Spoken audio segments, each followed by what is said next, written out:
You saw the headlines, US and Israel strike Iran. And your brain went, war equals buy gold. Makes sense, right? Gold didn't surge. It collapsed. Worst week since 1983, in fact. The one asset everyone calls a safe haven just failed, exactly when it was supposed to work. So what really happened?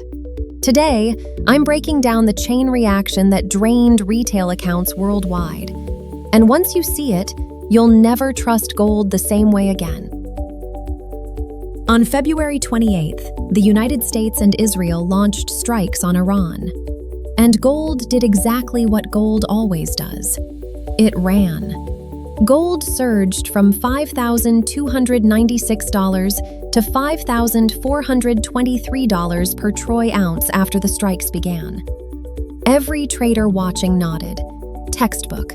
Geopolitical fear spikes, capital panics, gold wins. It's followed that script for centuries. The wartime playbook is so automatic that the moment those missiles flew, traders didn't even think, they just reacted.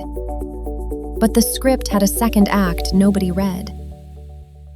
On March 2nd, a senior Iranian military advisor announced that the Strait of Hormuz, through which 20% of the world's oil and gas is transported, was closed.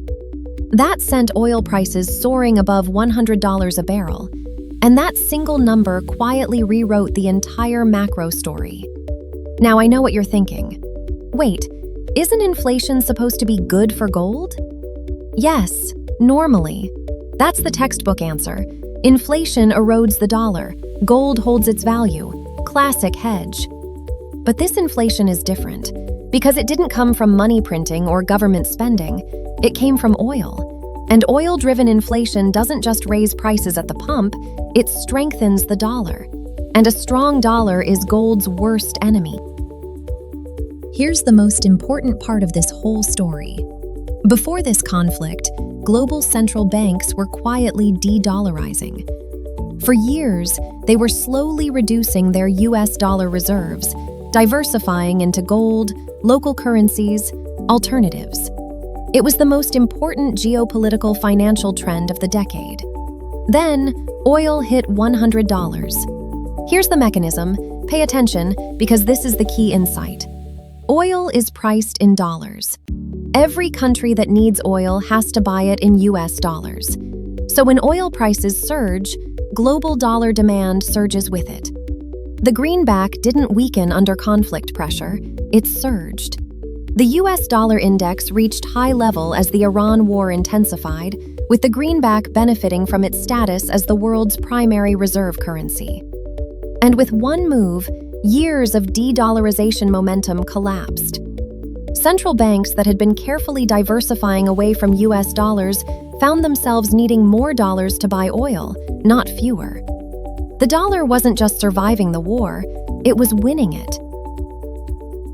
Now bring the Fed into the picture, because this is where it gets truly painful for gold bulls. Going into 2025, the entire market was positioned for rate cuts. Earlier projections had anticipated multiple rate reductions throughout the year. Everybody knew it. Everybody had traded it. Oil at $100 killed that thesis overnight. The Federal Open Market Committee voted to keep the benchmark federal funds rate anchored between 3.5% and 3.75%. No cuts. Powell said it was too soon to know the impact of the war, while noting that near-term measures of inflation expectations have risen in recent weeks, likely reflecting the substantial rise in oil prices. The Fed now expects only a single rate cut in 2026, a dramatic shift from earlier projections. While the Fed's benchmark rate sits at 3.5 to 3.75%, the 10-year Treasury yield has climbed above 4.4%. What exactly do those numbers mean? Well, think about it from a large institutional investor's perspective. You want protection from geopolitical chaos. You have two options. Option A, hold gold, zero yield, hope the price goes up. Option B, hold US dollars and Treasury bonds, earn over 4% interest, and benefit from a surging dollar during the conflict. So, why hold a yellow rock when the dollar is acting like a high-yield savings account? Strong dollar, elevated yields, rate cuts canceled, all pressing down on gold. The war equals buy gold reflex is one of the most dangerous oversimplifications in retail investing. The real question is never, is there a war? The real question is, what does this war do to oil, inflation, the dollar, and interest rates? Gold isn't ignoring the Iran conflict. It's reacting to the war's economic consequences, which, right now, favor the dollar and higher interest rates. Even though it didn't perform the way everyone expected, gold isn't broken. It's not dead. Over the long cycle, it still has a place. You just have to understand when it actually works.